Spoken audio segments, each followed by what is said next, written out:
ரசாயன கலப்பில்லாத, ரசாயன உரங்கள் இல்லாத இயற்கையில் விளைவிக்கப்பட்ட காய்கனிகளை வைத்து, சிறுதானியங்களை வைத்து நாம் அன்றாடம் சமைத்து உண்ண வேண்டும் என்ற கருத்தை வலியுறுத்தி தொடர்ந்து சொல்லி வருகிறோம்.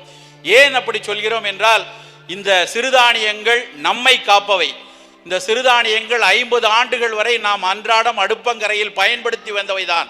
50-60 ஆண்டுகளுக்கு முன்னால் பசுமை புரட்சிக்கு பின்னே நிறைய அவற்றை இழந்து விட்டோம்.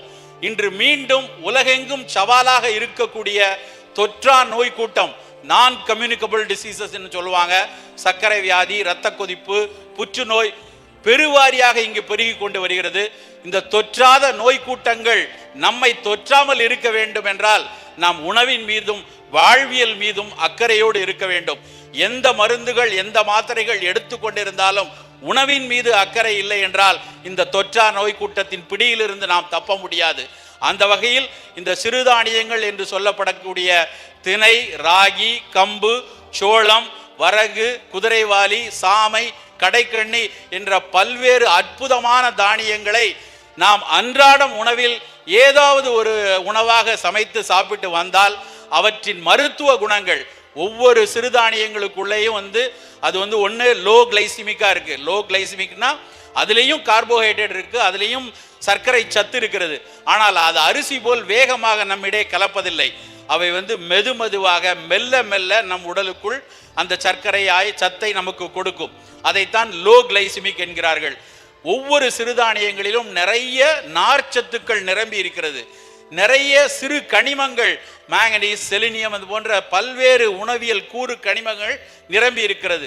இதை தாண்டி தாவரங்களின் நலம் பயக்கக்கூடிய ஃபீனாலிக் காம்பவுண்ட்ஸ் சொல்லுவாங்க, அது போன்ற பல நலம் பயக்கக்கூடிய நுட்கூறுகள் அரிசி கோதுமையை காட்டிலும் அதிக அளவில் இந்த சிறுதானியங்கள் இருக்கிறது. கம்பை எடுத்துக்கொண்டால் அந்த கம்பஞ்சோறில் அரிசியை காட்டிலும் 8 மடங்கு அதிகமாக இரும்பு சத்து இருக்கிறது. கேழ்வரகை எடுத்துக்கொண்டால் கிட்டத்தட்ட 20 மடங்கு அதிக கால்சியம் சத்து இருக்கிறது. இது போன்ற சொல்லிக்கொண்டே போகலாம். அத்தனை அற்புதமாக இருந்த திணையும் வரகும் சாமையும் நாம் மொத்தமாக மறந்துவிட்டு ஏதோ ஒரு பழைய படங்களிலோ இல்லைன்னா பழைய புத்தகங்களிலேயோ படிக்கக்கூடிய அளவுக்கு வழக்கொழிந்து போய்விட்டது. அதை மீட்டெடுக்க வேண்டும், அன்றாடம் சாப்பிட சொல்ல வேண்டும். இப்படி எழுதி கொண்டே இருந்தால், பேசிக்கொண்டே இருந்தால் எப்படி நாம் அதை சாப்பிடுவது? அது சாப்பிட்டா வயிறு வலிக்குமா? அது சாப்பிட்டா அரிப்பு எடுக்குமா?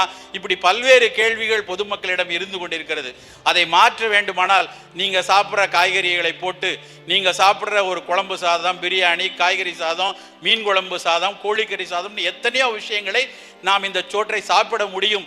அந்த அளவுக்கு உயிர்ப்புள்ள ஒரு பாரம்பரிய ஒரு விஷயத்தை உங்களுக்கு சொன்னதற்கு காரணமே, இதற்கு பின்னால் நீங்கள் சாப்பிட போகும் அத்தனை உணவுகளுமே ஒரு பாரம்பரிய உணவுகள். அதை சுவைக்கும் பொழுது உங்களுடைய தாத்தா ஞாபகம் வருவார்கள், உங்கள் பாட்டி ஞாபகம் வரும், உங்களுடைய கிராமம் ஞாபகம் வரும், உங்களுடைய உழவு ஞாபகம் வரும். எத்தனையோ விஷயங்களை நமக்கு அதை எடுத்து சொல்லும். இதையெல்லாம் இழந்து மீண்டும் மீண்டும் இந்த தாராளமயமாக்கத்தில், இந்த நவீன யுகத்தில் எத்தனையோ விஷயங்களை இழந்து, மகிழ்வை இழந்து நாம் பல விஷயங்களை தொலைத்து கொண்டிருக்கிறோம். அதை தாண்டி உடல் நலத்தை நாம் தொலைத்து கொண்டிருக்கிறோம். அதையெல்லாம் மீட்டெடுக்க வேண்டுமென்றால் இன்று இரவிலிருந்து இந்த விஷயங்களை நீங்கள் இங்கே சாப்பிடுங்கள். அன்றாடம் வாரத்துக்கு 2 நாளோ 3 நாளோ இல்லை அன்றாடமோ ஏதாவது ஒரு உணவை முதலில் துவங்குங்கள். அப்புறம் தினசரி உணவாக துவங்கலாம்.